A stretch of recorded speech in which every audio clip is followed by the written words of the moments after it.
Good morning, everyone. Welcome to this morning's press conference to preview our Leeds game tomorrow. We operate in the usual fashion with the broadcast section first, followed by the daily newspapers second. If you'd like a question, please use the raise hand function and then unmute yourself when you become a panellist. And we'll try to get round to as many of you as we can. We're going to begin today's press conference with the broadcast section and Dharmesh from Sky Sports News. Dharmesh, if you could appear on screen, unmute yourself, and away you go. Good morning, Thomas. Good to see you. Could we start off with the team news first of all, ahead of the game? Yes, we can. Thiago had a little setback. Is it a setback? In training. At the end of the training session, the day before yesterday, he felt at the very end something around the same area where he was injured. So we had to take him off, and he's back into a transition phase, but not back in team training. So he will be out, and the same for Tammy. Tammy has still the ankle pain from this tackle against Burnley. It was, I think, from his game injury. He's still not 100% comfortable. Yesterday he went off. The day before it was fine. Yesterday had to cancel training. So I think these two are out for tomorrow, and everybody else is available. It's 8 wins and 3 draws since you took over in all competitions. Have you surprised yourself, and have the players surprised you at how quickly they've adapted to your methods? I don't know if surprise is the right word, because that would mean that we did not allow ourselves to achieve things like that, and that's not the case. If we, but is it nice to see? And this is a very quick adaptation from us and from the players to ourselves. Yes, of course, clearly, and we are very, very happy with what we see and the way we play, and of course with the results. We will never forget that in football you also need luck. We will never neglect that. So this is also a big part of it. But the atmosphere, the support, and the quality of the group and the bond between the players and how they play is fantastic. And this is the base for every development and for good results. And this is what we have. But it's like a surprise. I mean, we did not think too much what is possible and what is not. We stepped in. There was no time to overthink it. Maybe that was very good. And from there on, like I said, we had a good start, and we got some results, and then we grow in confidence, and now we're on a very, very good way. But we are on the middle. We're not. It's not finished. It's a development, and it's a journey, and it's by far not finished. Christian Pulisic hasn't started in the Premier League for you. I know you said that he's been unlucky and he will have to be patient. How has he reacted to that? And do you think he will be patient? I hope so. When you sign and play for Chelsea, it is part of the job description as a player to be impatient and patient at the same time. Impatient because all of my players are competitors. All of them want to play every single minute, and this is what they all show every day: the hunger and the desire. And this is what Christian shows. At the same time, when you're not selected from the coach, from me, you have to also be patient, to not lose confidence, and to keep on going and to be ready anytime, because it can happen anytime. So in the beginning he was a bit unlucky, because we knew how much of an impact he can have when he comes from the bench, and we used this power and strength from him.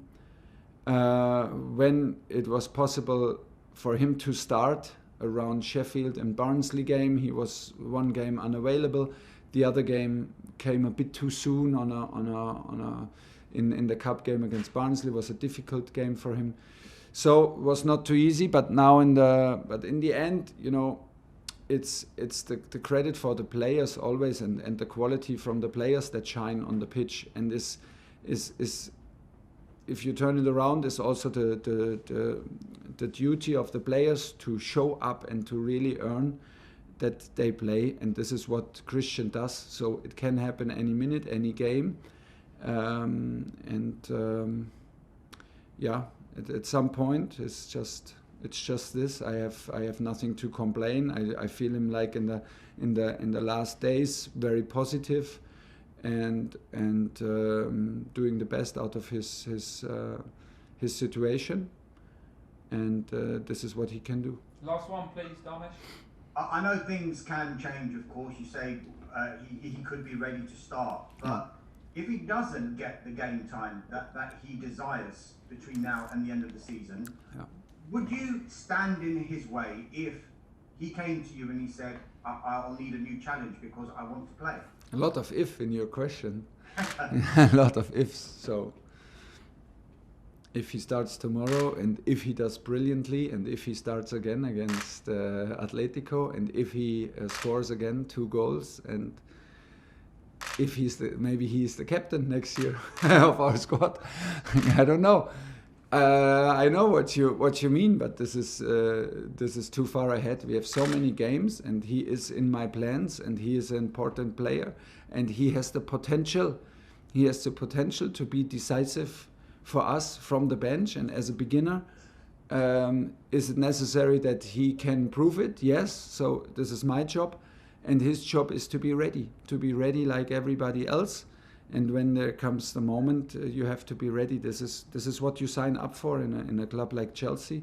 There's no difference between Christian and anybody else. John Southall, 5 Live. Hi Thomas. Just a word about Kai Havertz. He played well on Monday night. Where do you think his best position is, and how much potential do you see there? I think that we are pretty, from my opinion right now and today, this is pretty much maybe his best position, between a 9 and a 10, and have the freedom to drop and to move fluid between the 2 positions and to shift positions between a 10 and 9. I feel him very confident in high positions. I like to have him in high positions. I don't want to have him behind the ball. I want to have him high up the pitch. And he feels comfortable in the back of opponents. He feels comfortable in between the lines, in narrow pockets in between the lines. So this is pretty much it. If it's like a 9 when he starts all his actions from the very center of the pitch, or if it's maybe a more half position, like between a 10 and 9, and between a winger and a 10 and a 9. This is pretty much the space where he can feel comfortable and where he can be decisive for us.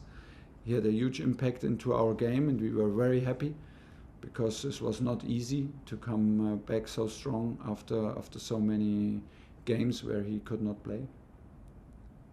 You come up against Marcelo Bielsa tomorrow. Yeah. Is it your first meeting with him, and do you see it as a personal challenge when you come up against somebody like him to out-tactic him? It is always a little bit, but it's always a challenge, but never too personal. I mean, when you're a manager in Premier League, like I said in the very beginning, you have this challenge that you face all these big clubs with a huge reputation. And I remember Leeds United when I was actually a player in second division in Germany, in Stuttgart, and VfB Stuttgart played against Leeds United, this famous game where there was like a mistake in exchanging players and then it has to be retaken. So it was more or less a Champions League game from Leeds United. And so there are big teams out there, like tomorrow again, with big history, strong players, strong managers, and Bielsa is clearly one of the most how can I say, most fascinating managers out there. A big personality for sure, but it's like with any other game, it's not like I have I put the pressure on myself that I personally have to beat or out-tactic Marcelo Bielsa. This is not how we approach, or I approach games. I want to not interfere my team, hopefully, and not disturb. This is the secret. So we will totally focus on us, what to do, how to attack, how to defend. They built clearly a strong squad with him to be promoted, and to play seasons like this is amazing. Last one, John. Just on Tammy, how long do you think he'll be out for? Is it a serious ankle injury? Honestly, I'm a bit concerned because it's still the pain from the tackle against Burnley, and so we're talking about a long time now, where he does not really feel 100% free and comfortable, and I can see it in training. And in training, even if he finishes training, I see that it's not the 100% that he has trust or that he feels totally free. So yeah, I'm a bit concerned. At the same time, I have 100% in our medical department, and the guys are fantastic and they take care now. It was a bit of a setback yesterday that he had to leave the pitch after warm-up or during the warm-up, but he gets all the time he needs, and first of all, it's the most important that he feels safe and free and feels zero pain. And then we can think about his comeback. James, talk sport. Thomas, Leeds have got a very unique style of playing. Yeah. What have you made of Marcelo Bielsa's tactics, and how do you counter them and beat them tomorrow? Nice question that I cannot answer in detail, but yeah, he built a strong squad. His style of play is very unique, it's very intense. We see this in all datas from them. We see it even in last season datas when they played against Chelsea. So it is a very intensive game. It's a game with a lot of intensive runs from Leeds, a very flexible midfield where they change positions all the time. So very attacking side. They try to win every game. If you look at their results, I think they have only 2 draws until this moment. So they are brave, they are courage, they trust in their physical ability and in their capability of high intensity runs, and you have to match it. If we can control the game, okay, we try to, but there will be moments in this game where you simply have to match all the physicality, and we need to find a squad that is ready for that. We had some pictures from the pitch, so we also have to adapt to by far not like a standard that we are used to play on. So a lot of things to adapt and to be ready, and this is our job. I spoke to Andreas Christensen yesterday, and he said we're not going to stop chasing second or third. Is that the way you're feeling about things? Looking upwards rather than at those sides trying to catch you in fourth? Yes, but for me personally, upwards means also always the next match, because there is in football very, very easy said, like there's no harder match than the next one. And this is tomorrow. And if we take care about our performance, and if we take care about our mentality, and if we take care about our attitude, then we increase the chance to win. And if we win, the table takes care of itself. It's like this. So looking up front, I'm happy when Christian says it like this, but we need to stay hungry, and we are in the middle of that race and of the challenge. Where we want to end up is very clear, and tomorrow is a big part of it, and looking up front for me is looking up to Leeds. Olivia, PLP. Hi Thomas. Hi. Just a word on Thiago Silva. Obviously he's not available for the game, but when he is fit, him and Andreas Christensen have both sort of occupied that central sort of position in the 3. Yeah. Is there have you been thinking about perhaps trying to get them into the team together, or when they're both fit, or do you think it's more one or the other? No, absolutely not. They can for sure play together, because I'm very sure that Christian can play on both sides in the back 3. They can play together when we choose for a back 4. They can be together as centre backs. And like I said, in the back 3, I think that the position in the middle is the best for Thiago, and for Andreas on the same level, but Christian can play on both sides, so no problem there. Okay, last 2. We've got time for Nick Purewell and then Gavin Cooney to finish. Nick. Hi Thomas. Just on the size of the squad, is it too big, or is it actually the right size? Because obviously you've talked about the demands of playing in the different tournaments, high-level competitions. Have you actually got the right size of squad? Perfect size of squad. Big credit for our physical and medical department, that we can choose from so many players,